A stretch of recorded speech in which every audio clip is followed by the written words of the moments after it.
All right. Good morning, everyone. We're going to call the meeting to order for the regular Electric Utility Board meeting for May 17th, 2022. It is 11:06, and we are called to order.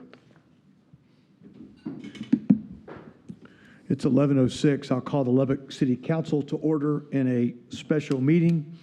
We are here at the Electric Utility Board meeting. Today is 17 May 2022. Thank you, Mayor. Anyone signed up for public comment? Nope. All right. We are now recessing into executive session in accordance with 1 VTCA Government Code 551.086 on competitive matters of Lubbock Power and Light, 2 VTCA Government Code 551.071 seeking advice of and consultation with Lubbock Power and Light's attorneys on a matter in which the duty of the attorney to the governmental body under the Texas Disciplinary Rules of Professional Conduct of the State Bar of Texas clearly conflicts with Chapter 551 of the Government Code, and seeking advice of its attorneys about pending or contemplated litigation or settlement offers, and 3 VTCA Government Code 551.074 to the appointment, employment, evaluation, and/or duties of a public officer or employee.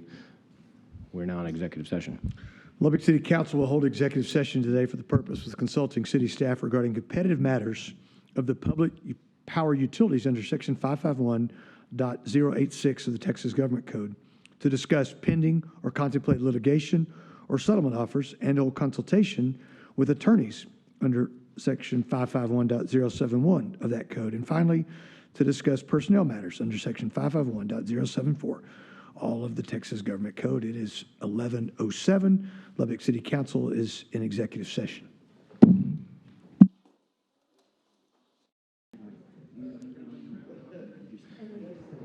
We're all back, right? Yeah. All right. It is 11:46, and we are reconvening into open session. This is the Electric Utility Board. That brings item 6.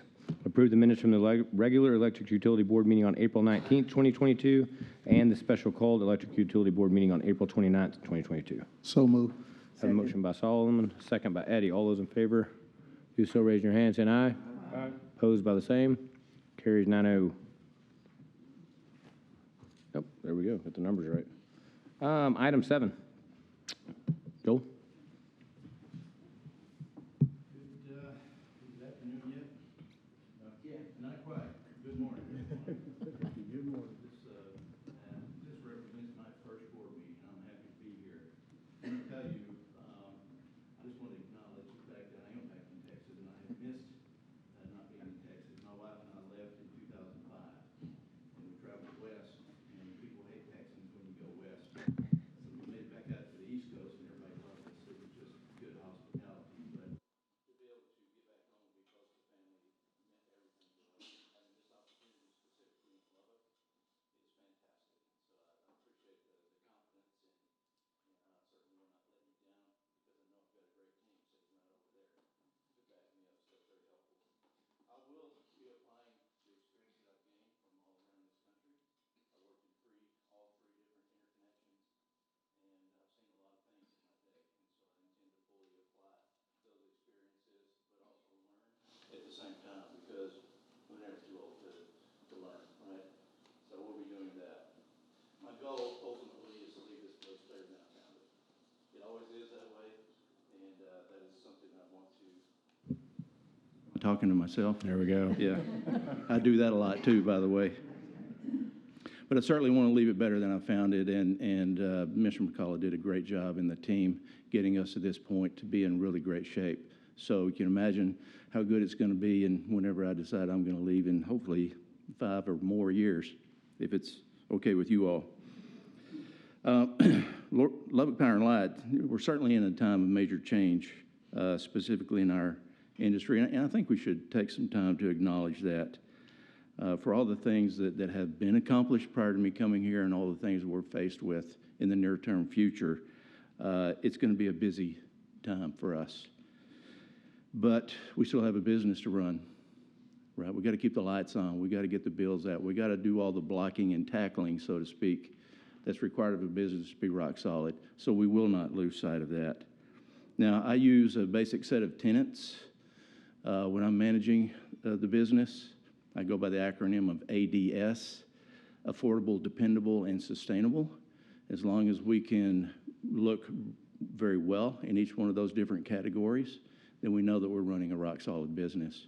Obviously, we have to be affordable because our constituents want us to be that, right?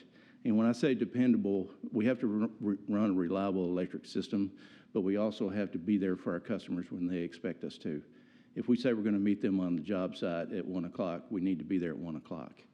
If they call us and they've got a problem that they need help with, we need to help them with those problems. That's all part of being a dependable utility.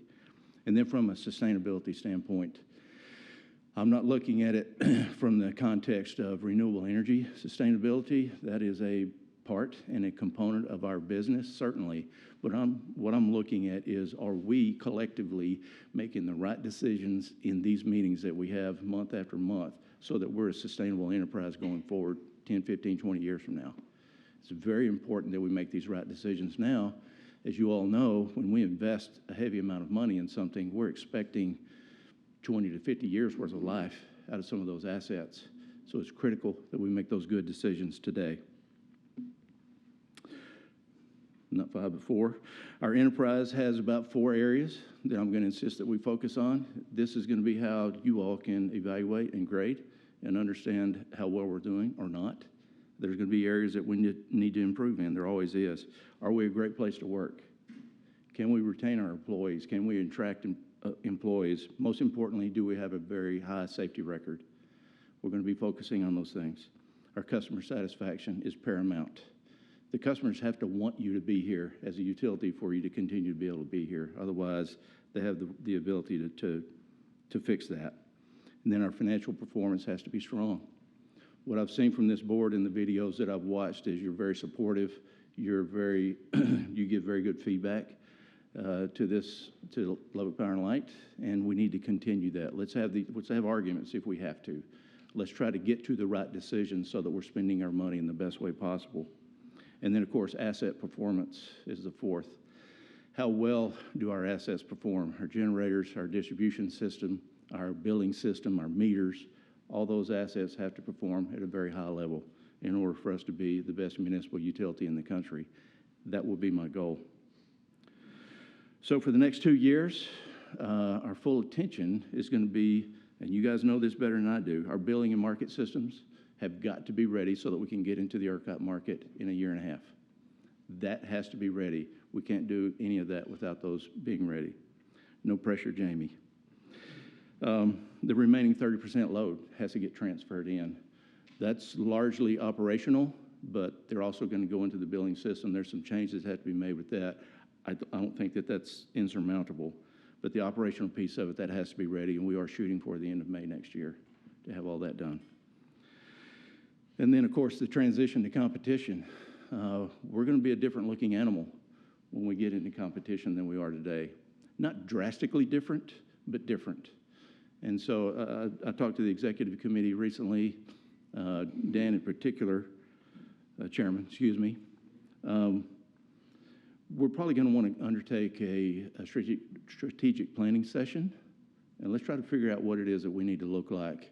And we need your input and feedback as we go forward in that. So we'll work through the timing of that, but if we're opening our doors in a year and a half, we need to be ready prior to that with our strategies, with our plans, with our policies, so that we can be ready to go into retail competition and get started right away.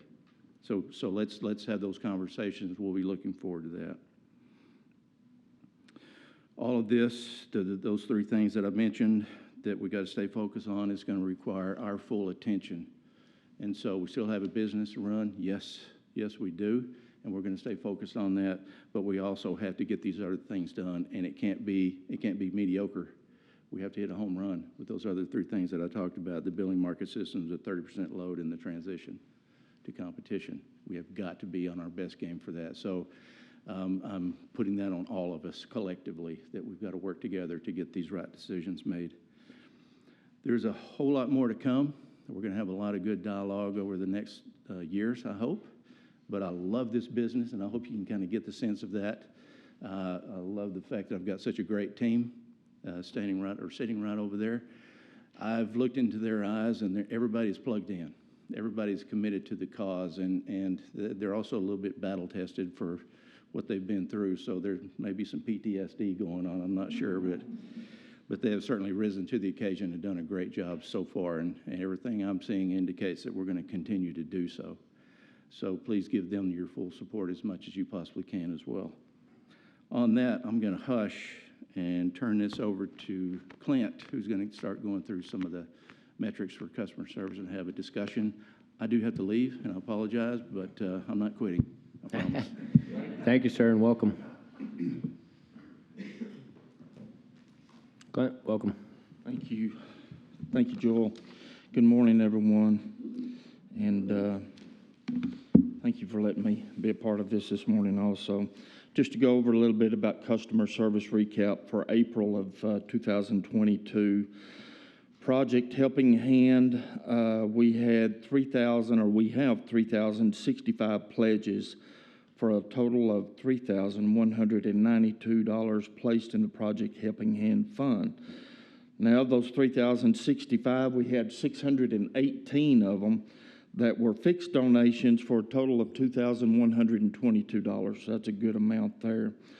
2,447 of them were round-up donations for a total of $1,070. So you can see just that little bit where people round up makes a big difference. So anyway, we're grateful that our customers do that. Customer payments by payment type, we had mail. We had 7.2 million come in with by mail, and we had 21.4 million come in by electronic. Call center activity, customer calls taken, we took 17,428 calls, which is a 17.8% decrease over March. Not sure why that was. Probably a lot of bills with the heating and everything, but April's kind of a month to where it calms down a little bit. So we are seeing an uptick in calls right now, mainly because tech move out. All the students from tech are moving out and everything, so we're getting a lot of calls doing that. Payment arrangements, we have 47% were made by with a CSR, 35% were made via web payment arrangements, and about 17.5% were made through IVR phone payment arrangements. So, you know, it's what is that? 52%, basically a little over 52% were making arrangements without going through a CSR, which is good because it doesn't tie up the CSR time or phone on payment arrangements, and they can be working on other things. So anyway, lobby activity, we had 1,327 customers were served in the lobby by CSR with an average wait time of approximately 3 times doing that. Now that's tracked using the wait while lobby waiting service. 3,650 kiosk payments were submitted throughout the month for a total of $839,631. So that's a lot of money coming in on kiosks. And we do have employees stationed at each kiosk outside to where they can help the customers make the payments. So that is one thing that is helpful. Paperless billing, we had 1,524 new subscribers to email and text notifications. 147 customers were added to paperless billing, which we want to get everybody on paperless billing that we can, if that's what they so choose. We have a total of 56,379 customers that are on paperless billing, so that's about half of our customers. So like to pick that up some if we could. Just some stats for you. After hours calls taken was 1,065. Customer calls taken by the call center and after hours dispatch was 18,493. Total customer disconnects was 2,060. Customer reconnects was 2,346. Return items of 355. Charge-off amount for April was $13,404, and pieces mailed was $97,843. Now, we do have, I will tell you that we do have, we just finished a new customer service class to where we bring new hires in and we'll put them through an 8-week course on everything to do with our billing software, the whole 9 yards. We just finished on May the 13th, which was last Friday. We had a group graduate, and I believe there was 3, am I right? 3 that graduated that or finished that. So they're now on the floor. We start May the 23rd. We'll have a class of 7 new hires that will be coming in and going through that same class. So retention is a big thing for us. We're having, just like anything else, we have trouble with retention, and we're working on trying to complete that by building morale, by training, just anything we can do. Right now, I will tell you that we are working with Mr. Ivy to come up with some new goals and objectives for our CSRs, our employees in the customer call center. And we are working on those and reviewing those and setting new goals for those employees. So anyway, we want to keep everybody that we possibly can. I mean, that's of course, when you put training time in, you want to keep as many as you can, and that's what we're working on. So we'll continue with that. I'll bring more information to you, key indicators and all that, whenever we sit down and we can go over them with Mr. Ivy and find out a really type of plan that we can come up with for our employees to get them on the right track and keep their morale up, keep them motivated. I wish I had the answer right now, but we are working toward that, and we'll do our best, to get that there. And I know we can. Let me tell you, the employees that we do have over there are fantastic. I mean, they are so dedicated to the customers and to the business, to LP&L, that I feel really fortunate to have the ones that we do. So we'll just keep working on getting new ones in, getting them trained, and getting them up to speed to where our key indicators, all of those factors will start coming up. I know we've got a lot of work to do, but we are getting there. We will get there, I promise you. Any questions? Questions for Clint? Yes, I have a question. I want to say, first of all, appreciate LP&L, our city utilities management, recognizing the importance of retention.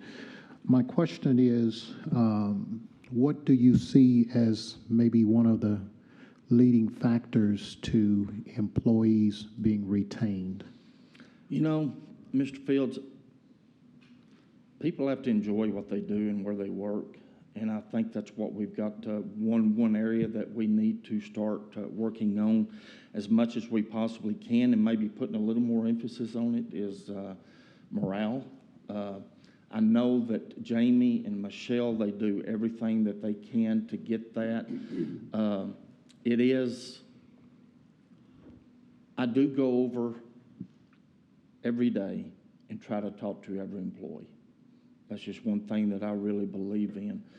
And you can just see the connection when you do that. So I really believe that morale is one way that we're going to do it. Knowledge, I think, is tremendous when you're keeping employees with that retention.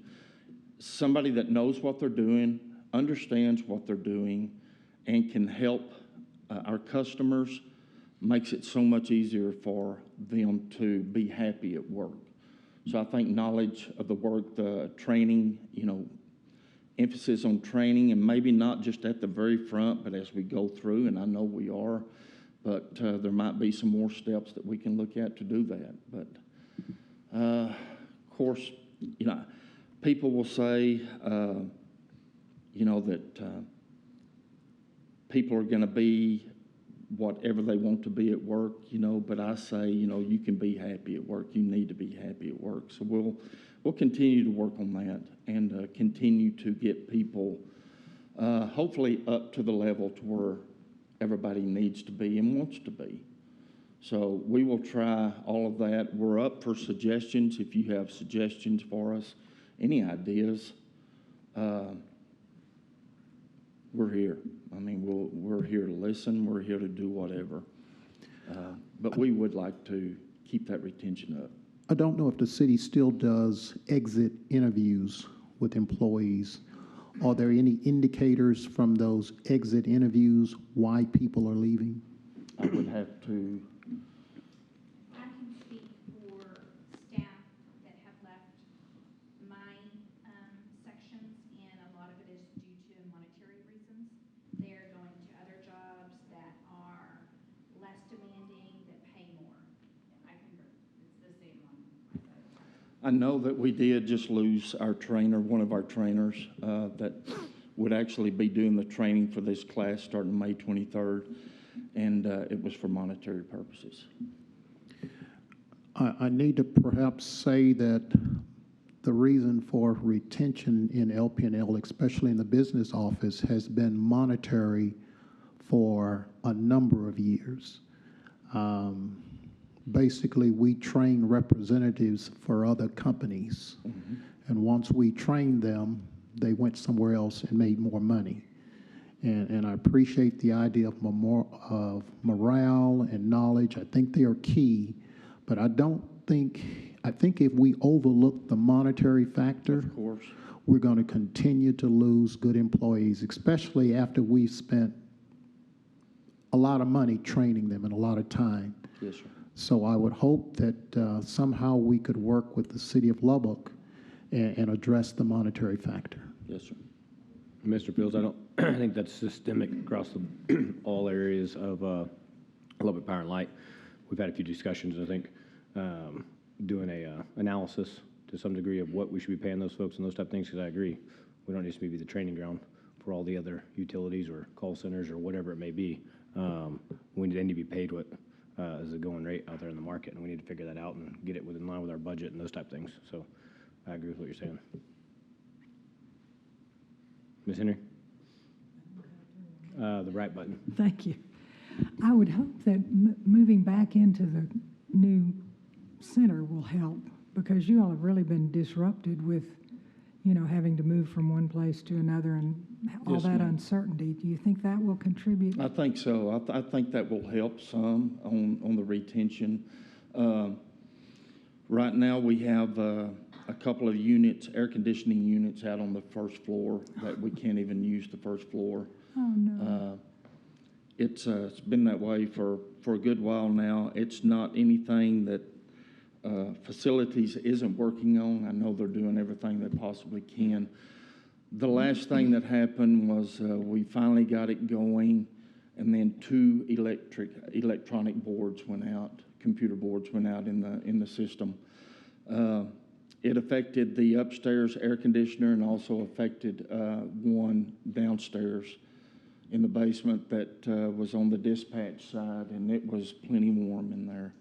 But we turned on fans, and we took everybody off the first floor. We couldn't even stay up there. So I know those boards are supposed to be in tomorrow or Thursday, and they're going to get them in immediately. So we just pray that we can keep those things going and get everybody moved in, because the 23rd we start a class up there in the training room, so we need them going. And I know Wes and his group in facilities is doing everything they can. So I've talked to them every day to see how we're doing getting the boards in. But the boards had to come from Houston. They say a two-day turnaround. It's been 8 days, which is, that's normal, the way things are anymore. So anyway, supplies just hard to get, and it's affected everything. But yes, ma'am, to your question, I believe that the building, getting back over here, having everybody in the same place, and it's just nice. It's a beautiful building, and the atmosphere is very good. So yes, I think that will help some. Any other questions? Questions or comments? Thank you, Clint. Thank you. Brings us to item 8. Joe or Casey?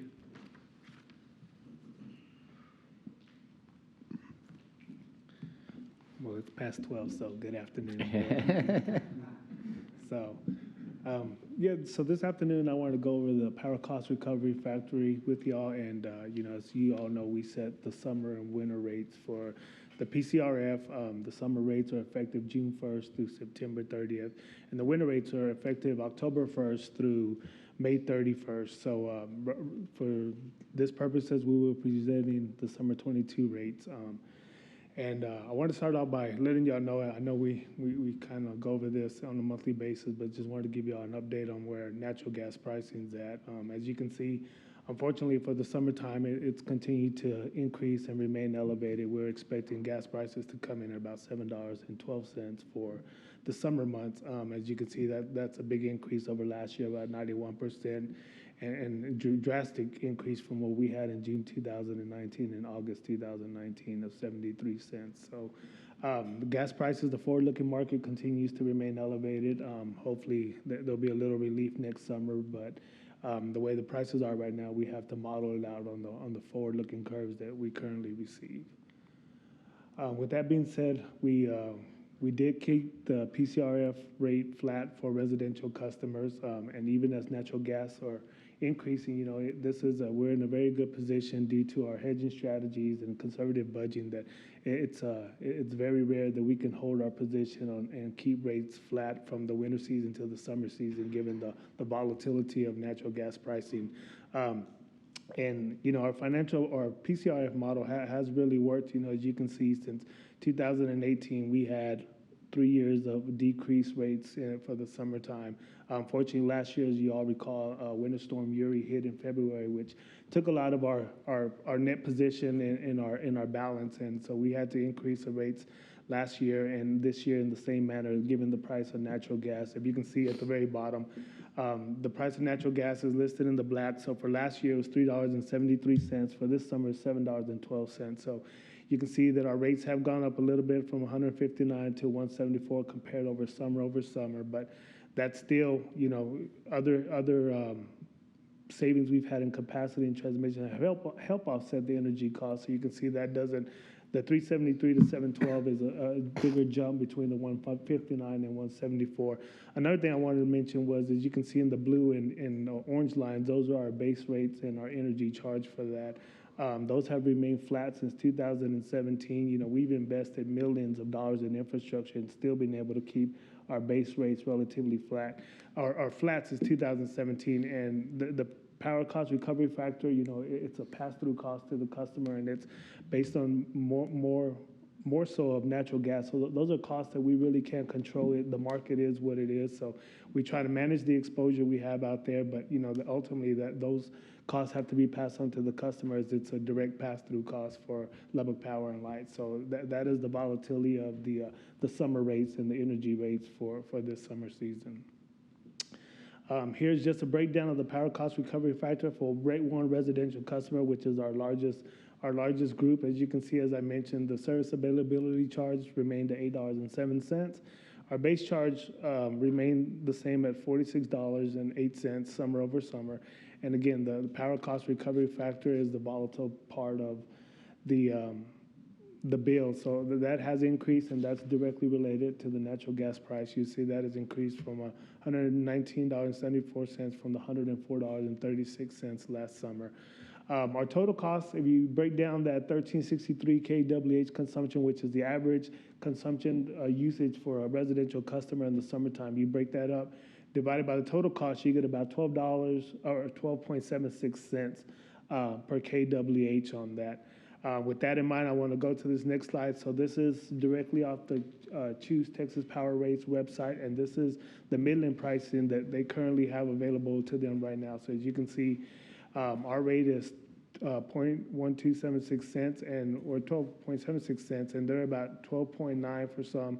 TXU Energy, which is one of the largest ones there, they're about 13.9% or 13.9 cents, and then the other one is 13.5 cents. So you can see that, like I said, we are in a good position, and it's unheard of. I mean, it's at this time for us to keep our rates steady. We are lower than those 3 competitors in the retail market. So I just wanted to kind of give you a comparison of where we're going, and we've just been able to manage our exposure very well by good hedging and good budgeting practices. So we're able to pass the savings on to the customer this summer. Like I said, we will monitor it. You know, the natural gas is really volatile, but the prices or the rates that we have set right now could change. You know, but I think we're good in this budget. But you know, we can't control the price of natural gas. If we see it elevate to the prices of 2009, where it was about $13 MMBTU, then we would have to adjust our rates accordingly. But I think we've been conservative in the budget for the summer, and we're really comfortable where we have set the rates at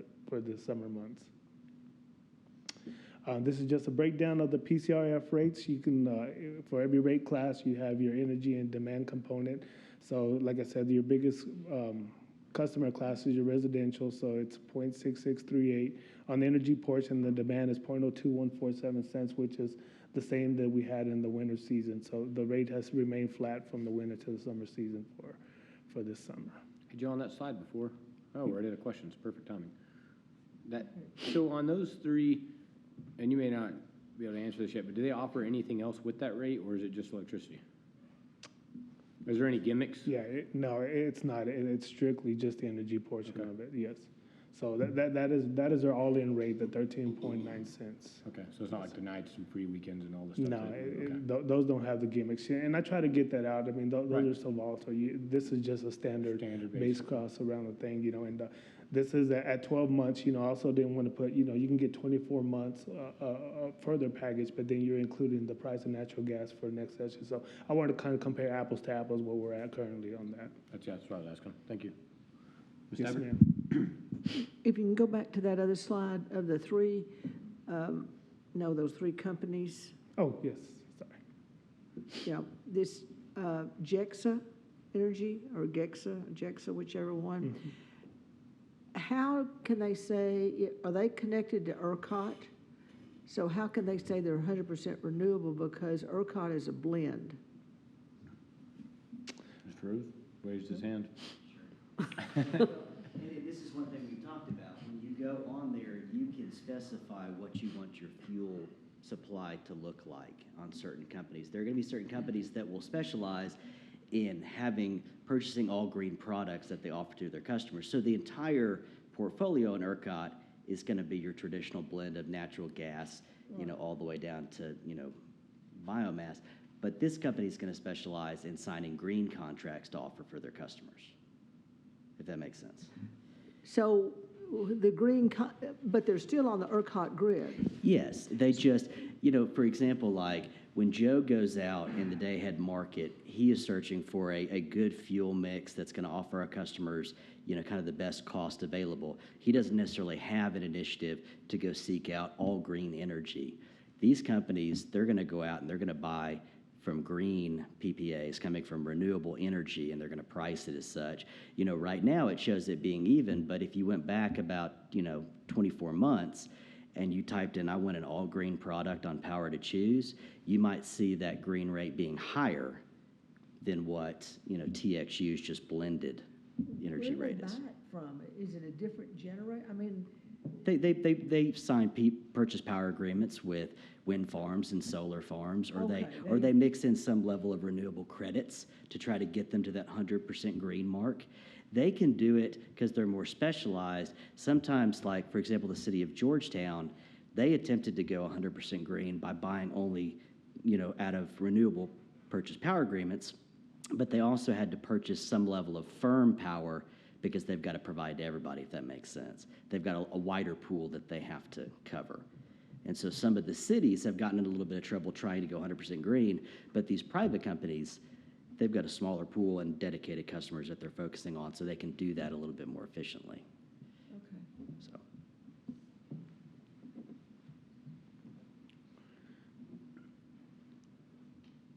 Any other questions for Joe? All right, thanks, sir. All right, thank you. And I will turn it over to Ms. Casey Ortiz for the financials.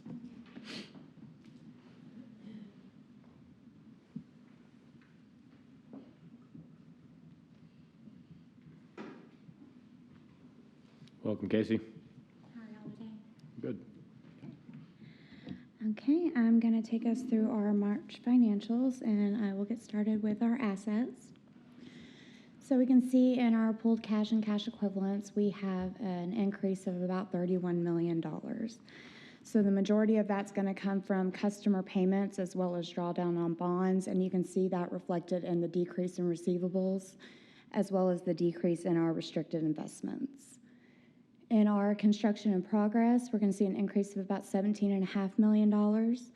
This increase is going to be about $4 million from last month, and this is mainly attributed to maintenance and upgrades to distribution as well as mass and gill repairs.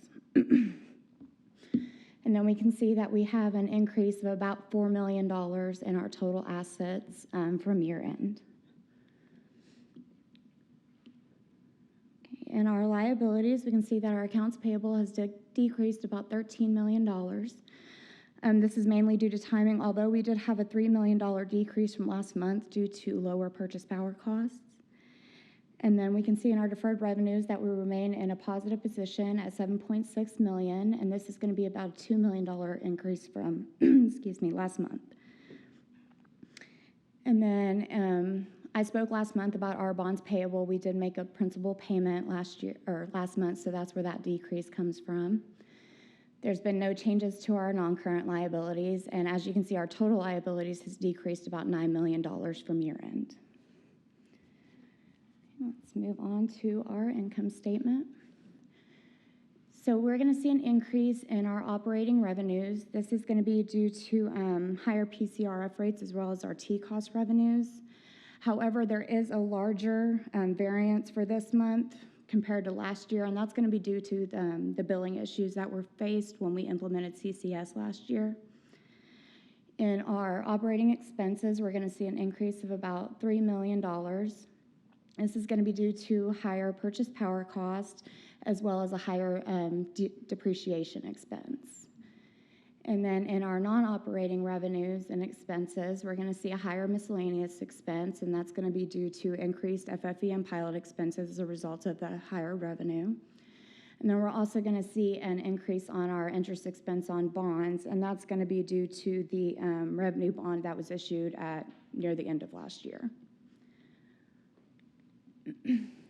In our cash flows, we're going to see a positive cash flow in our operating activities.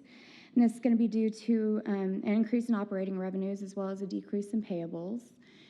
In our cash flows related to financing activities, we're going to see a negative cash flow, and that's going to be due to spending on our construction projects as well as our interest paid on our bonds. And then lastly, in our cash flow from investing activities, we're going to see a negative cash flow, and this is going to be due to interest allocation, as well as the fact that there was no movement from funds from restricted to unrestricted for this month. Anybody have any questions? Questions? Thank you, Casey. Thank y'all.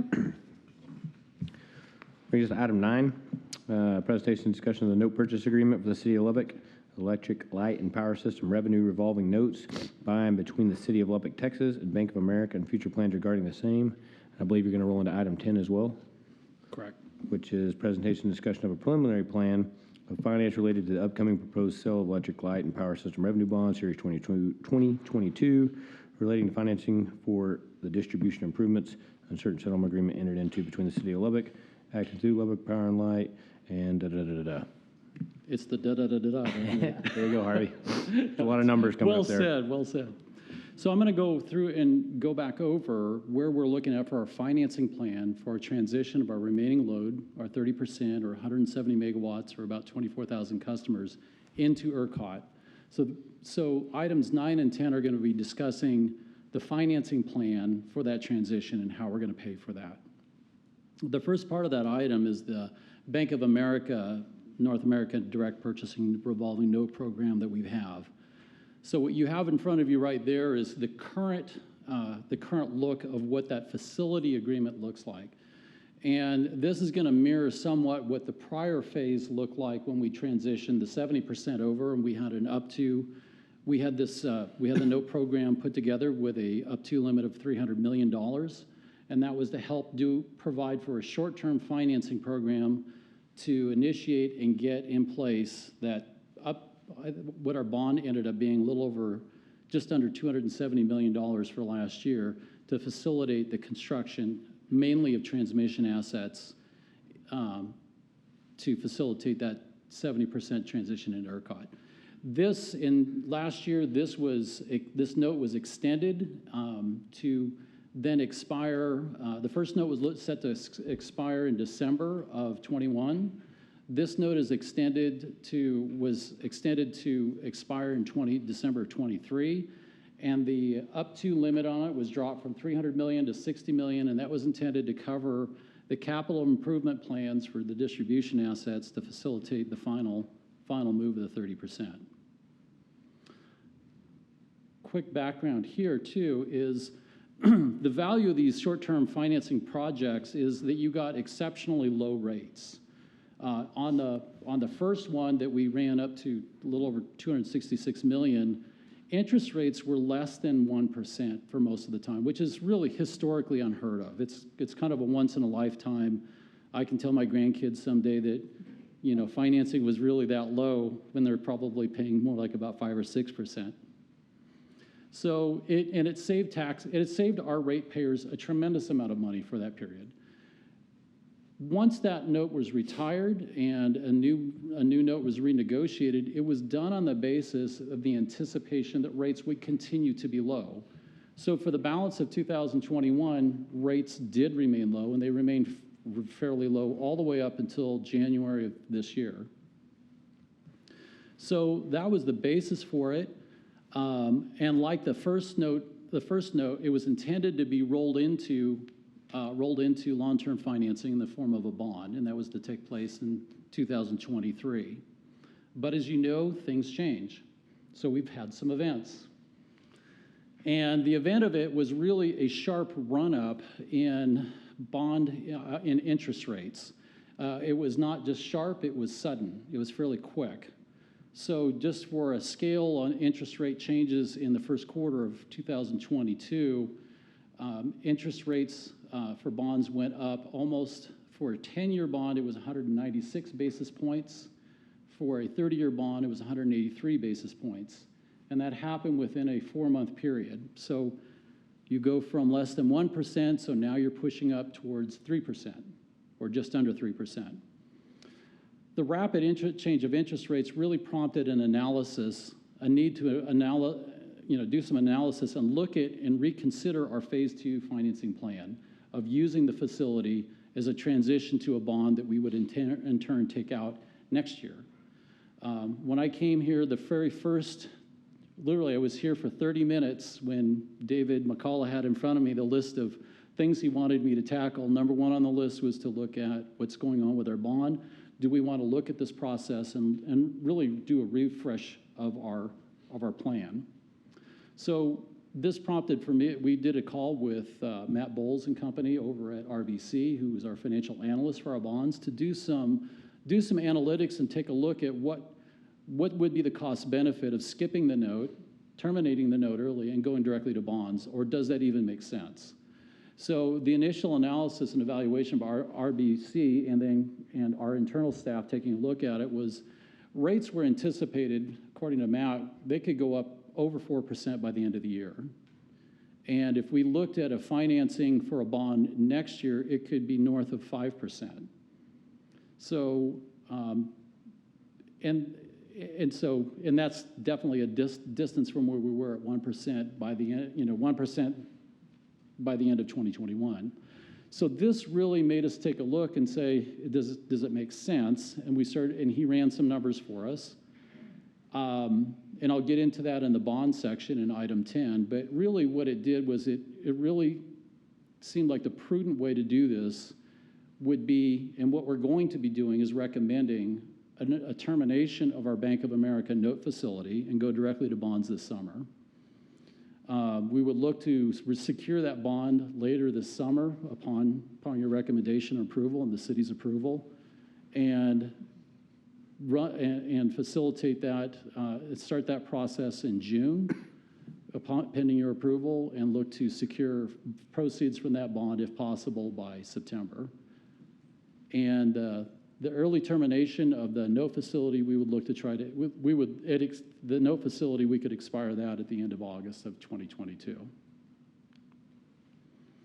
So the impact of it is we have a facility fee of 22 basis points that we pay on that $60 million note. That's about $132,000. That's just to have that note available to us.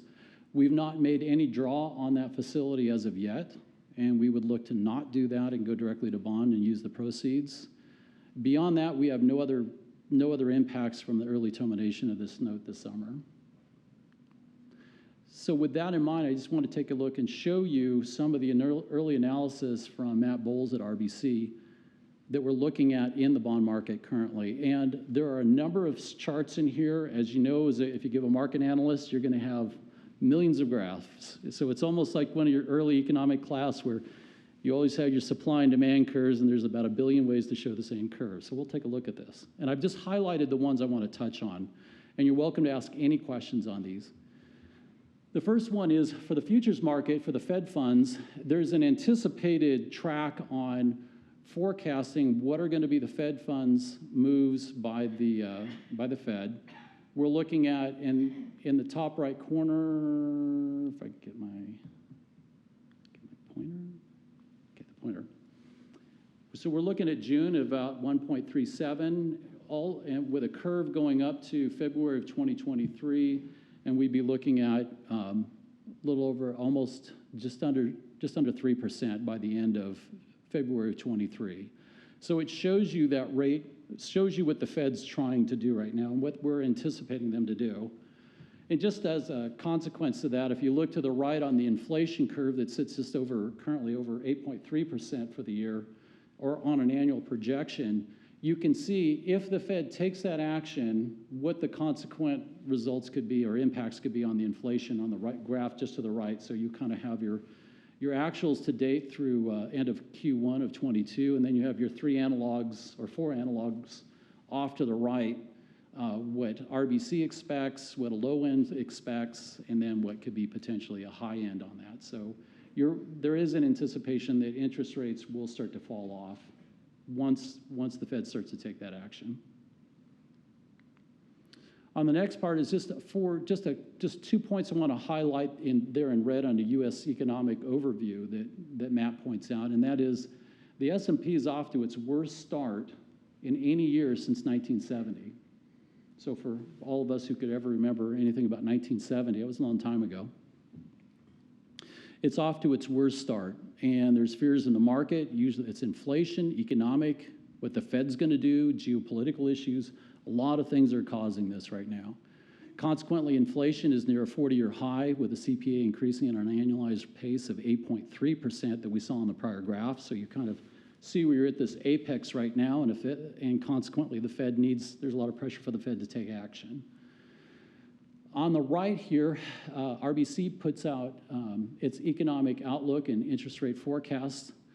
I'll point you to the very last one there that says on the top right chart on the very bottom, 30-year bonds.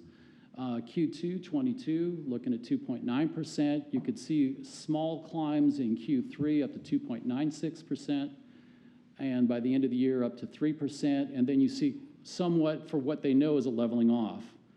But right now, if you look at the bottom right for U.S. Treasury rates, you're seeing this sharp incline, a rapid, testifying to the 196 basis points for 10-year notes in Q1.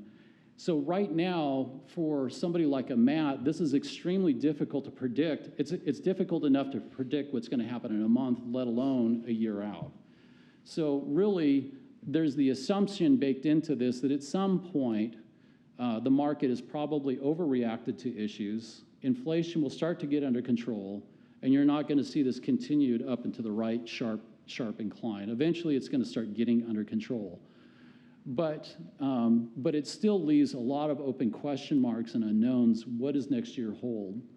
And that's kind of the fear. That's some of the concern and the impetus to saying maybe we should lock this rate in sooner rather than later and wait till next year just to see what happens, because it could be it could create a significant rate burden for us if we have to carry a note at a much higher interest rate.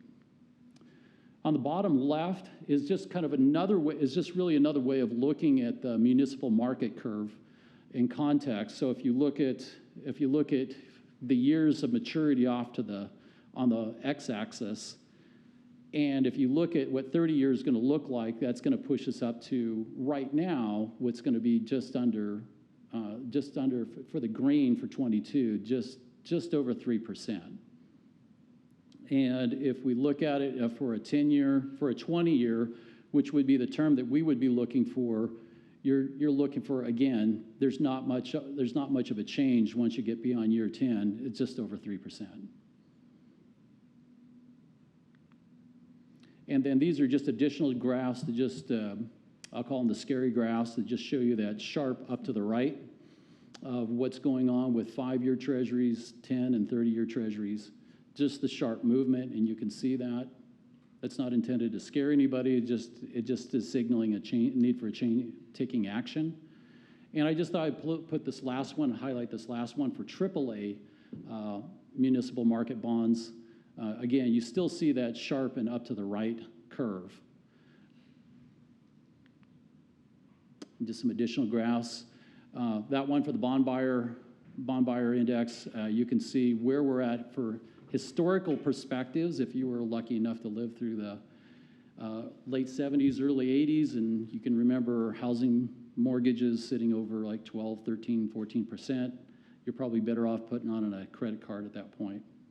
Right now, we're still at historic lows. So just to keep in perspective, even though we've seen this sharp increase, we're still at historic lows. But because you see that little tail up and to the right, it really is looking for us to take some early action on this. So I'm going to conclude item 9, and then for item 10, I'll transition to say, what does the bond look like if we were to do this? So I'm going to stop for a moment and ask for the board any questions.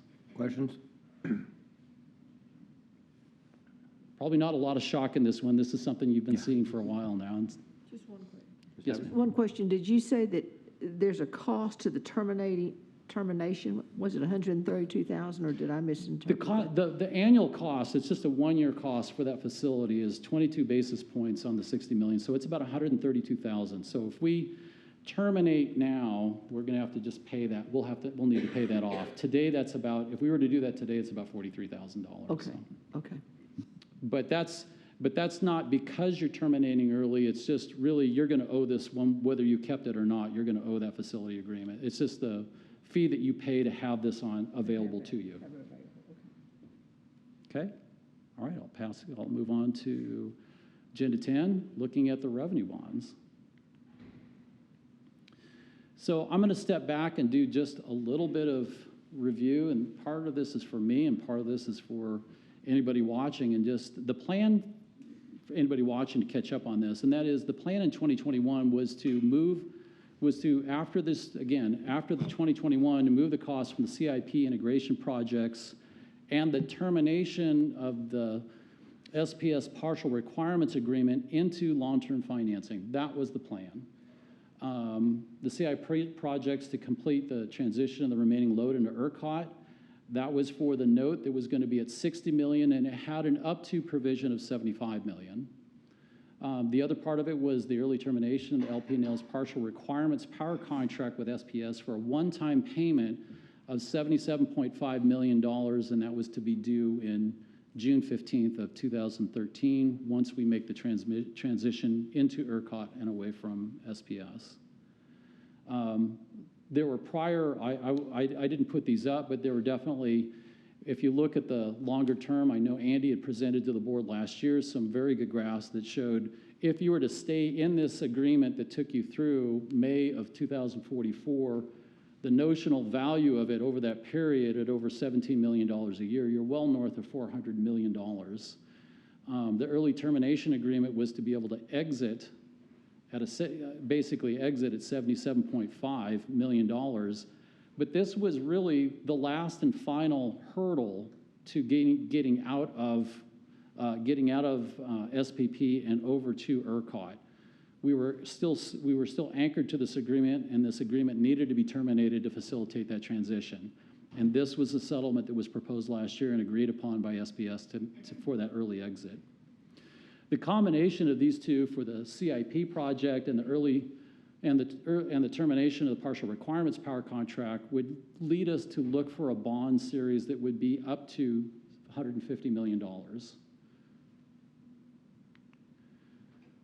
And so the early termination of the power contract with SPS, it's again a 25-year purchase power agreement that started in June 1st, 2019, and would carry us through with Southwestern Public Service through May of 2044, supplying 170 average megawatts during that time, reiterating that it would cost us $17 million a year on a graduated incline that would continue to go up.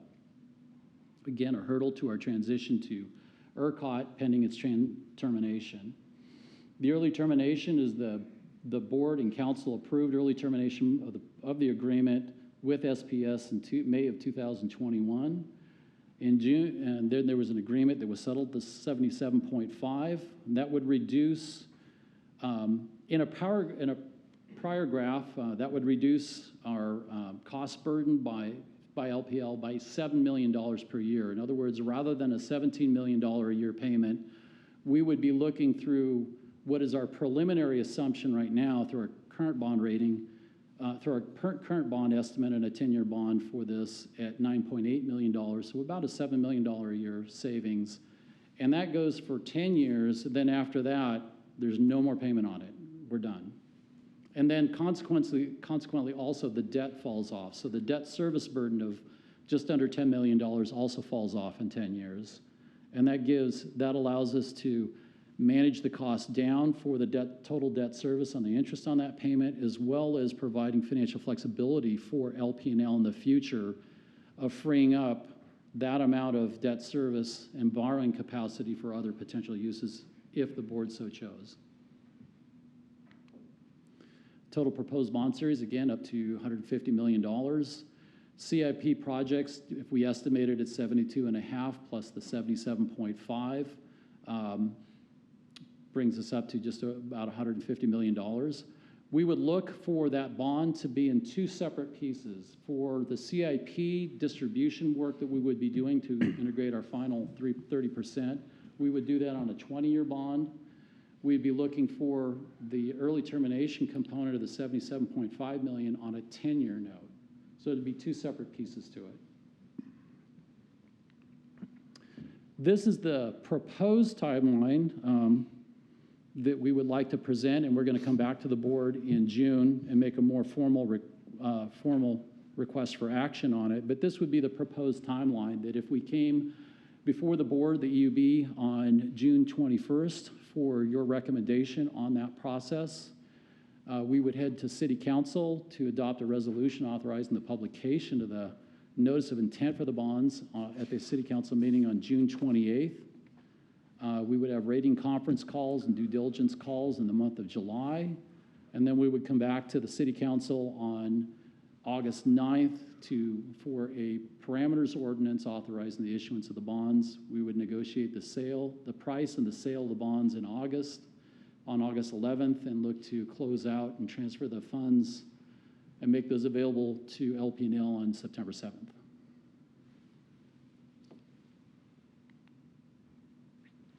So now, questions?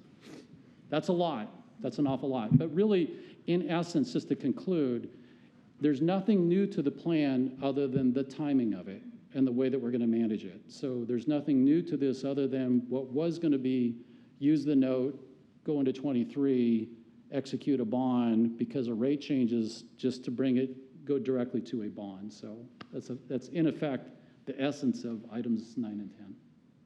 When was it going to be in 2023? What was it? What was the deadline in 2023? The deadline for the payment was going to be June of 2023. Once we're done, we would look to go to a bond that summer. So August? August, correct.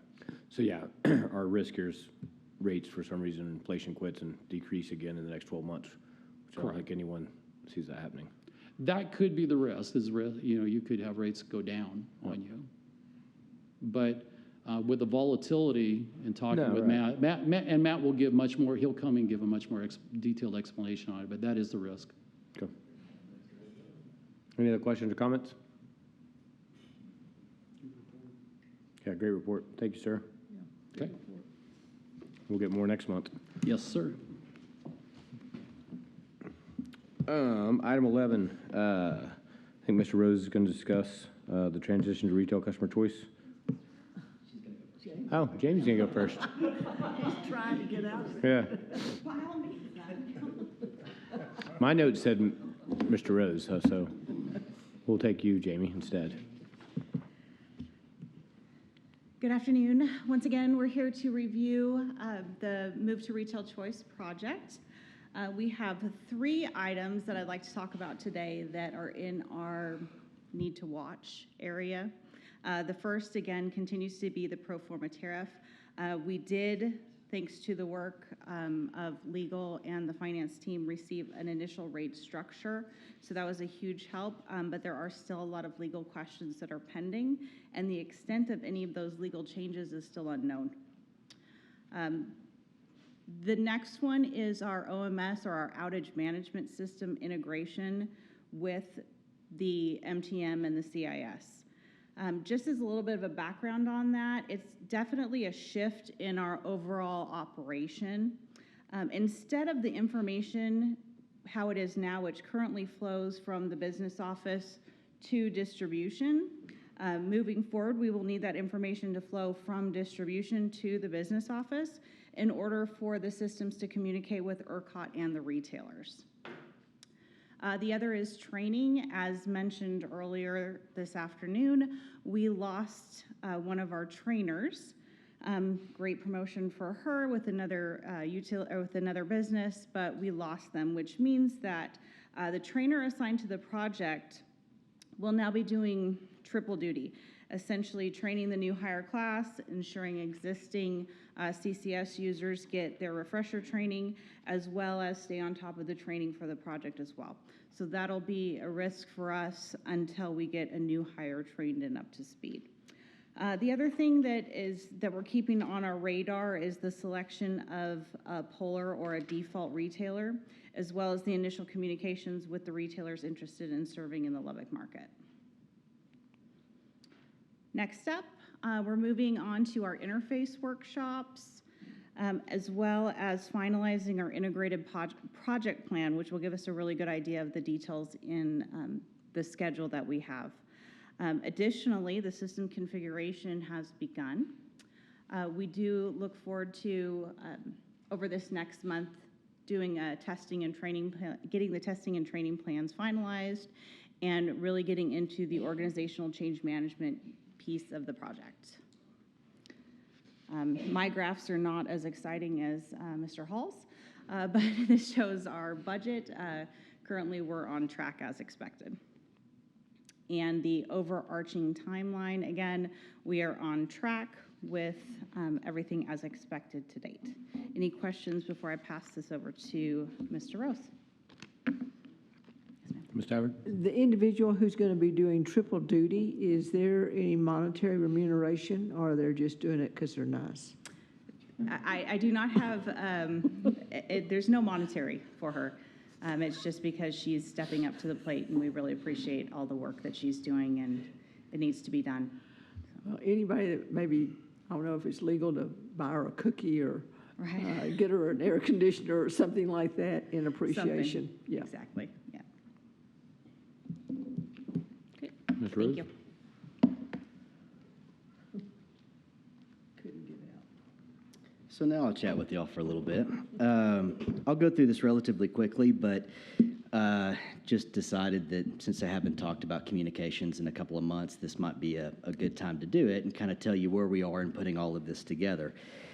One of the complicating things about communicating this project is that right now we have a target deadline of October of 2023, or right there at the end of fall, but there are a lot of things that have to happen before then. And so we're beginning to get out there and talk to a lot of different groups and go through the media and these various different things, but there still are some unknowns out there. And so in terms of putting together those final, kind of the final round of printed materials and those types of things, we'll need to get a little bit closer in. But one of the things that we like to do on kind of longer term communications plans like this is to kind of keep that overall vision of where we're going so customers know that and be consistent about it, but have kind of mini campaigns as we go along. So, for example, one of the mini campaigns was just the opt-in vote itself, leading up to this board and the council voting to go into competition.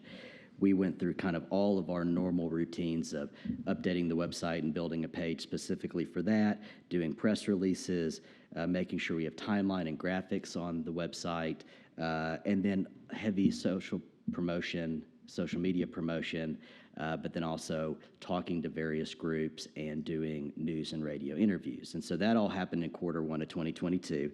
As we move forward, we're now moving into this phase of, right now, for example, this morning I went on radio. I think Tuesday, Thursday, I'll be doing another radio show. I began talking to Rotaries and Kiwanis clubs and things like that around town. And I'll do news interviews probably this week. For example, Joe talking about the rates being held the same. I'm going to put out a press release on that today. But in giving those interviews, I'm going to rope everything into where we're looking for competition going forward. But the most important message for right now and for this summer that I've been trying to get out there is customers don't need to do anything right now. We are working through this process, but we're not at a point in time where we're having to reach out to the customer and say, you need to do this or you need to do that. One of those kind of mini campaigns that we'll go through is that when we get to about this time, maybe a little bit earlier, but about this time next year, and we start talking about having open houses, where folks can go in and talk to the potential retailers, things like that. We'll have a full campaign when it comes to that, and we'll execute, our own media, which is our website, but we'll also use paid media buys. We'll have earned media, which is where you go on the news. But every single avenue we can, we're going to try to drive folks to go to those open houses and those kind of, for lack of a better word, kind of a shopping event where they can talk to the different retailers.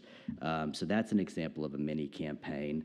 When you look at overall customer education, as we get closer in, there are going to be specific groups of customers that we're going to have to, target messages to. Folks that, like multi-property owners that have continuous landlord agreements. We're going to have to communicate them on how this transition is going to affect those types of continuous service agreements. So we're beginning the process of making those long lists of all the specific groups we have to talk to about a year from now. But right now, until that point, it's just going to be a steady drumbeat of you don't have to do anything right now, but if you want to learn more, always, always, always go to our website.